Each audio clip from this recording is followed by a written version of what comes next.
Жамбыл облысында көлік полицейлері есірткінің ірі партиясын тәркіледі. Шу станциясында олар 54 жастағы облыс тұрғынынан салмағы 26,5 келі марихуананы тапты.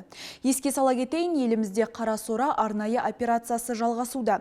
Ішкі істер министрлігі аталмыш шараны жыл сайын өткізеді. Оның мақсаты елдің оңтүстік өңірлерінен марихуана мен гашиштің таралуының жолын кесу.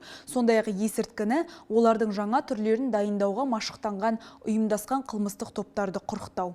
У вас имеются ли наркотические средства или законом запрещенные предметы с собой? Нет. А данный дорожный пакет принадлежит кому? Хотел себе. Принадлежит вам, да? Да. Это что у нас получается?